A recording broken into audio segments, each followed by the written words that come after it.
Bien, continuamos. Ahora vamos a conversar con Pablo Pusetto, presidente del Consorcio del Puerto, Matías Italiano, concejal de Compromiso Bahía, Mariano Arzuaga, es el presidente del Club del Nacional, y Jorge Morresi, el abogado laboralista. ¿Qué tienen en común todos ellos? Bueno, ser vecinos de la ciudad en principio, ¿no? Pero son temas que no tienen relación, pero que nos parece importante poder llamar la atención, aunque sea desde aquí. Pablo, has asumido en el Consorcio del Puerto hace 2 meses. Un mes y medio. Un mes y medio, bueno. Un mes y medio. Un mes y medio. Y está esta situación del cambio de paradigma del tema de la regasificación, que ha hecho mermar una actividad que resultaba, más allá de los cuestionamientos por presuntos riesgos, bastante importante, ¿no?, en el movimiento del puerto. Bueno, lo que pasa es que en estos días surgieron algunos datos que obviamente hasta el cierre de abril son correctos, pero cuando uno incluye el mes de mayo dentro de la ecuación, hay solo un barco menos que ha llegado a la ría de Bahía Blanca. Entonces, realmente el dato es correcto al cierre de abril, pero la situación cambia mucho si uno toma la película completa. ¿Y qué da si tomas la película completa? Un barco menos. ¿No es para tanto entonces? No, es que por eso... ¿Por qué hubo alerta? Porque hubo, por lo menos lo que leí de Adrián Luciani en el diario era bastante, no sé si alarmista, pero generaba preocupación, porque era... ¿Pero preocupación por qué? Porque se reducía la actividad en el puerto, porque en lugar de regasificar acá, compran a Chile un 128% más caro y viene por el norte, por un gasoducto, y no hace falta traer barcos. Pero en ese reporte tampoco se hace mención a que el movimiento de granos, por ejemplo, aumentó un 95%. Dentro de la carga general del puerto, el volumen de la gasificación es un volumen minoritario comparado con los otros movimientos. O sea, no hay un impacto negativo. O sea, si nosotros miramos importante al cierre de abril, que es el mismo periodo que hablábamos antes, donde efectivamente la cantidad de barcos y de volumen cayó, si uno viera el volumen total del puerto, aumentó un 25%. ¿Y cuál es la perspectiva para los meses más? Es que, bueno, precisamente desde la perspectiva de los barcos gasificadores, entendemos que va a haber un patrón de movimiento parecido a lo que ha sido otros años. Ahora, desde el punto de vista del volumen total de movimiento del puerto, la expectativa es de un fuerte crecimiento. Si tomamos no el volumen total, incluyendo Puerto General Rosales, que es este crecimiento del 25%, solo el puerto de Bahía Blanca aumentó un 38% el volumen de la carga. ¿Y eso por los granos? Porque se activó. Y principalmente lo que ha crecido es el movimiento de granos después de la eliminación de los ROEs y las restricciones a la exportación, la eliminación de las retenciones. Sin lugar a dudas, mucho del grano que estaba almacenado en silos bolsas y este tipo de sistemas de almacenaje se ha liberado y empezó a moverse a través del puerto. Esto también se vio en varios de estos meses reflejado en un aumento muy importante del tráfico de camiones que llegaba a la ciudad. Si uno pasaba por la zona del Triángulo, realmente se vio un incremento. Eso no se arregla nunca más, ¿no?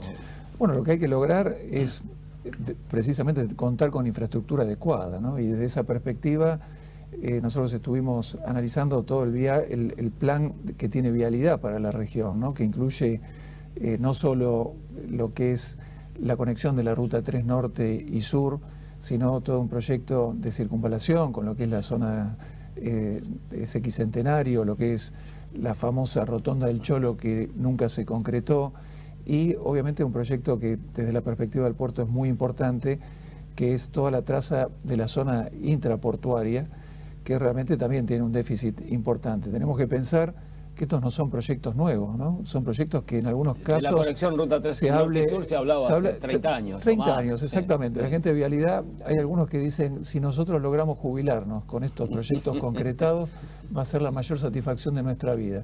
Y cuando uno ve esos proyectos que se empiezan a concretar, el nivel de ingeniería ha tenido un nivel de definición muy, muy alto, y son todas trazas con doble mano de ida, doble mano de vuelta. Pero ahora se atrancan los camiones, se hacen esos atascos porque no hay fluidez o porque no hay recepción rápida en el lugar de destino. Es toda una combinación. Sin lugar a dudas, los sistemas de acceso están colapsados en todas partes, no solamente en Bahía Blanca, y es parte de la falta de infraestructura. Por un lado en los accesos, y uno también lo que tiene que trabajar es en las cuestiones para que haya también lugares de estacionamiento de esos camiones, trabajar en que los camiones que lleguen al puerto de Bahía Blanca vengan con un cupo asignado y que no haya, si se quiere, un abuso. El silo rodante. Un abuso exactamente de algún piola que usa al camionero como un silo rodante. El otro día había las 2 manos con camiones. en la misma dirección, o sea, los vehículos los coches particulares tenían que ir por la banquina, embarrada por otro lado. Entonces, ¿no? La solución de eso es más infraestructura. Y yo creo que por ahí viene un poco el desafío. no solo en relación a lo que son los accesos, sino en tratar de que el resto de las terminales portuarias que hay en Bahía Blanca también sigan desarrollándose y teniendo mayor capacidad de carga. Por ejemplo, hay algunas empresas que ya han anunciado inversiones en mejora de los sistemas de carga que significan, por ejemplo, mejorar o reducir los tiempos de operación en un 20%. Todo esto redunda en posibilitar mayor tráfico y obviamente al haber un mayor flujo también ayuda a descongestionar el tráfico de camiones. Panorama optimista, que no se ve demasiado afectado por este revés judicial respecto de haber mantenido los reembolsos a los puertos del sur, ¿no? Que desde aquí se reputaba como dañino para los intereses locales. A ver, tenemos que ser concretos y decir que es un tema del cual tenemos que ocuparnos.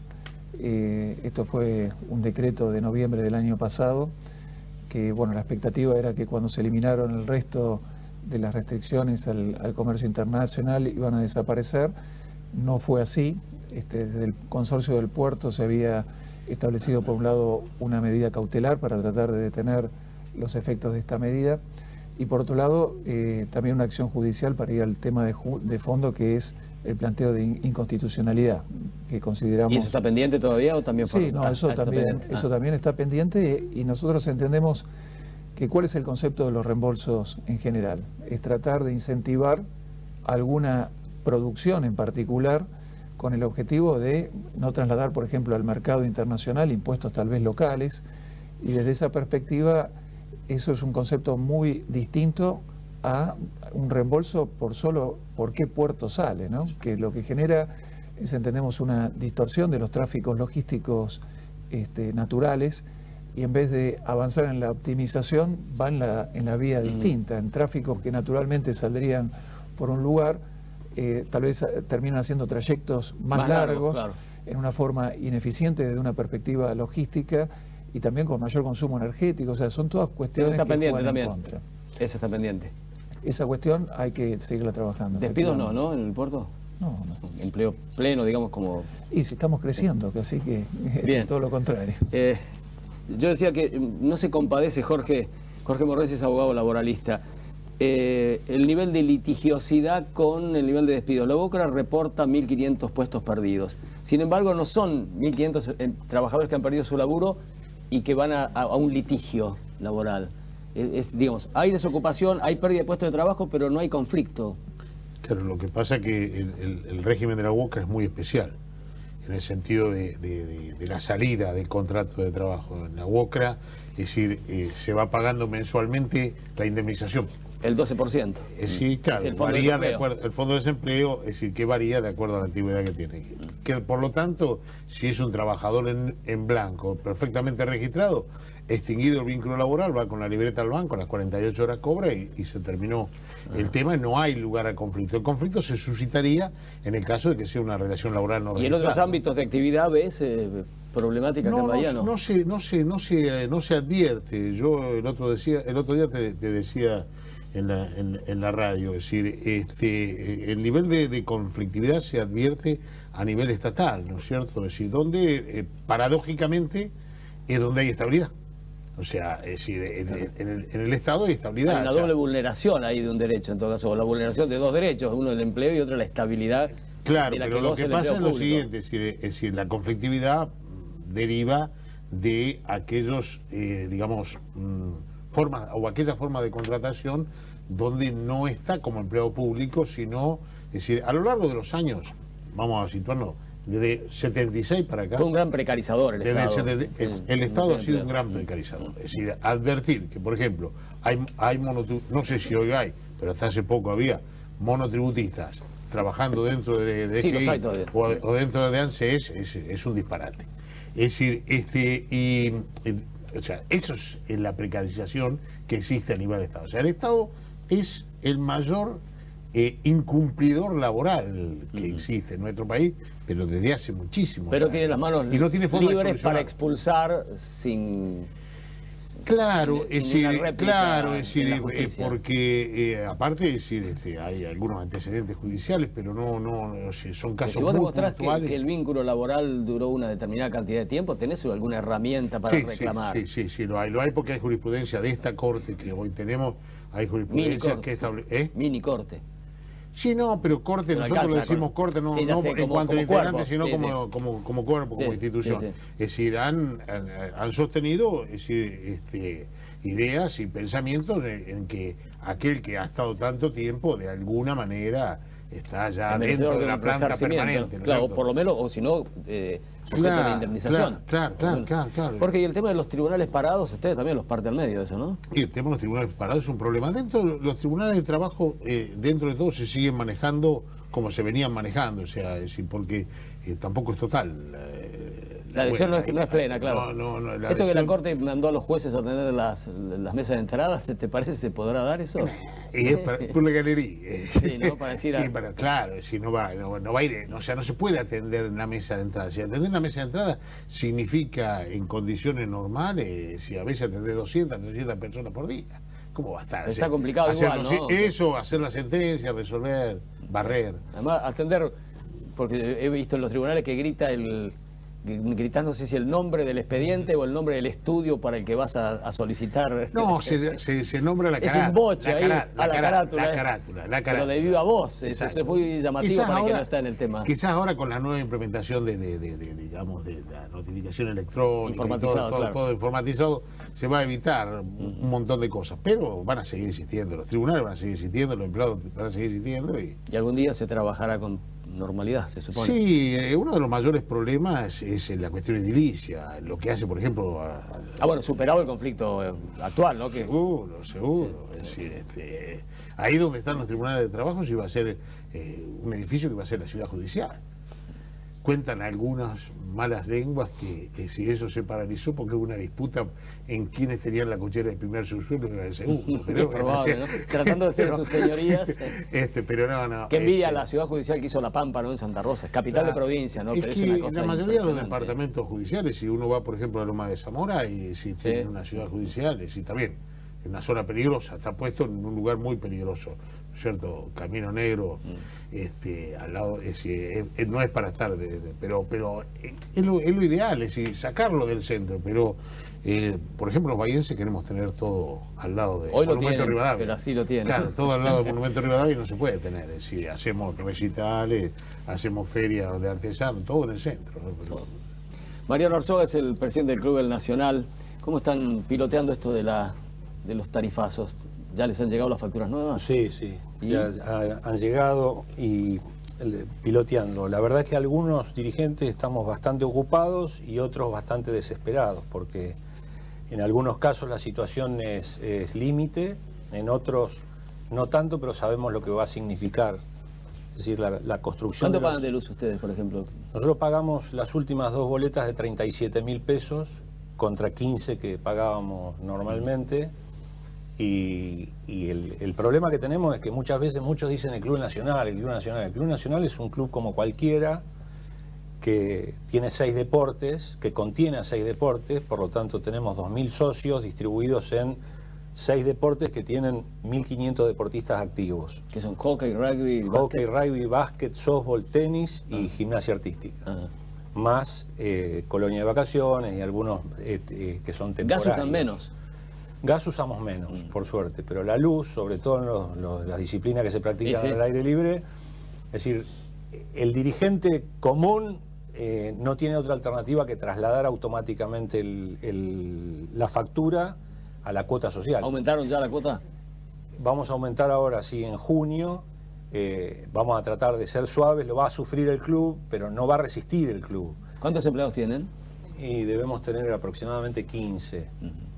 También con convención colectiva de trabajo, con paritarias, con que sea leve, como con aumento, en corresponde. fin. Claro, como debe ser, ¿no? Como corresponde, ¿no? Pero el problema más grave lo tenemos porque en la construcción de los últimos años todos los clubes hemos logrado algunas cosas que no se notan, pero que son muy importantes, como por ejemplo, es decir, yo te digo que en de 2003, 2004, el 50% de los chicos que hacían deporte no tenían obra social. Y en 2015 el 100% de los chicos que hacen deporte tienen obra social. Es decir, que todos los... ¿Y eso lo hicieron ustedes?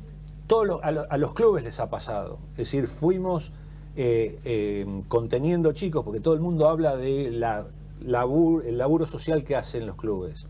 pero la verdad es que queda bien decirlo, pero cuando vos vas al municipio a preguntar cuál es el plan o la política de deporte de la ciudad, no está claro, y cuál es el presupuesto no está claro. Entonces, yo te entendí lo de las obras sociales, porque lo han logrado porque sus papás tienen trabajo en blanco. Exactamente. Es decir, todo lo que se ha indirectamente construido, lo recibe el club.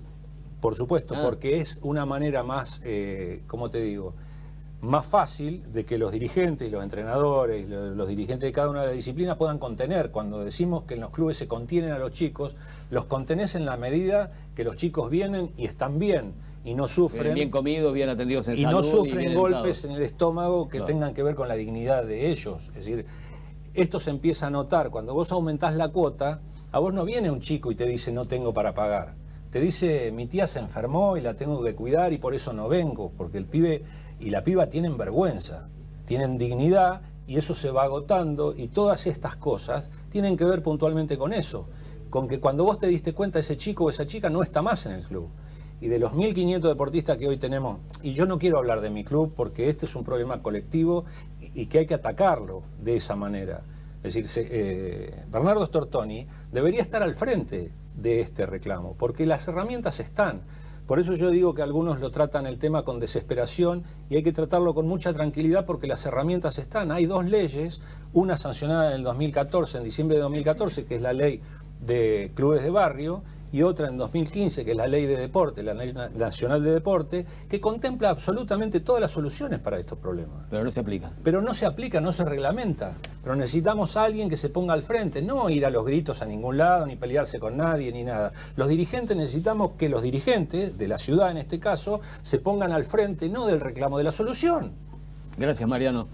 Matías Italiano presentó un proyecto para crear la OMAIC, que es una especie de OMIC para inquilinos, ¿no? Sí, exactamente. ¿Qué quiere decir así la Oficina Municipal de Atención a inquilinos y consorcistas. Bien, el inquilino está muy desguarnecido, ¿no? ¿Y qué se puede hacer por él desde el Estado? Es que en realidad surge a raíz de esa necesidad en la cual vemos que se producen varias injusticias en esa relación entre inquilino y locador, entre propietario, inmobiliaria por un lado, y por otro lado el inquilino, donde en algunos casos por cuestiones de desconocimiento, en algunos casos por cuestiones de necesidad de tener que firmar un contrato por esta necesidad habitacional, se firman instrumentos, se firman contratos en los cuales después le genera varios perjuicios.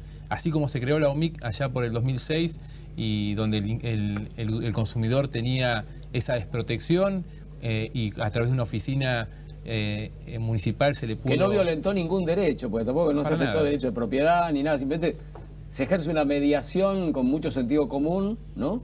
Exactamente. Y que permite acordar. Pongo en paralelo la OMIC porque ahí en ese caso puntual... ¿Estuviste ahí además? Estuve a cargo de dicha oficina y veía que antes que se cree esa oficina estaba desprotegido el consumidor, así como hoy está desprotegido el inquilino. Entonces, en ese sentido, estoy convencido que el Estado municipal debe dar una respuesta a esta masividad, a esta gran necesidad, y planteamos a través de un proyecto que se cree esta oficina de atención a inquilino y consorcista. Pasan cosas muy raras, por ejemplo, cuando termina un contrato que por ahí se niega el dueño a recibir la propiedad porque presuntamente faltó pintar o hay algo deteriorado. Y conozco casos de gente que ha estado meses persiguiendo al dueño para que le reciba la llave, mientras no se la recibe sigue corriendo el contrato, no sé, o alguna multa o mora, algo tiene que pagar, ¿no? Sí, y aunque también ya no viva en el lugar. Recordemos que cuando uno firma un contrato de alquiler también hay un garante en la cual también se firma algún tipo de documento y también está ese elemento de negociación en el cual la inmobiliaria o el propietario no quiere hacer entrega de estos documentos. Para la garantía van a dar algunas soluciones, es otro problema, ¿no? Encontrar garantía a veces cuesta. Nosotros planteamos la creación de una oficina que forme parte de asesoría letrada. Creemos que no es necesario mayor partida presupuestaria porque con el cuerpo de abogados que se tiene actualmente tranquilamente podría funcionar como funciona en la Ciudad de La Plata, que existe ya desde el año 2011 una oficina con estas características, que atiende 2 veces por semana, que utiliza mucho las redes sociales para la consulta. Y esta oficina también con varias facultades, entre ellas tratar de garantizar herramientas económicas financieras para los inquilinos que tienen algún tipo de complicación. Bueno, el Colegio de Martilleros proponía, ¿no? Una especie de fideicomiso, ¿cómo se llama? De seguro de caución aportado por el propio colegio. No sé si acá en Bahía Blanca ha tenido réplica eso. No, acá en Bahía Blanca no ha tenido la réplica, pero sí digo, si hoy contaríamos con una oficina que atienda y que proteja a los inquilinos, Este tipo de situaciones no se verían, como la que comentás vos, en la finalización de un contrato, previo a firmar el contrato, que tiene que ver con lo que establece ahora el nuevo Código Civil en concepto de monto de alquiler anticipado. Bueno, muchas cuestiones que, vuelvo a insistir, por el tema de falta de asesoramiento a los inquilinos, se producen situaciones desventajosas. Bueno, ojalá que salga. Gracias a todos. Pablo, Mariano, Jorge. Una pausa y enseguida hablamos del tema del fondo educativo y los 13 millones que fueron para las empresas de colectivos y no para arreglar escuelas.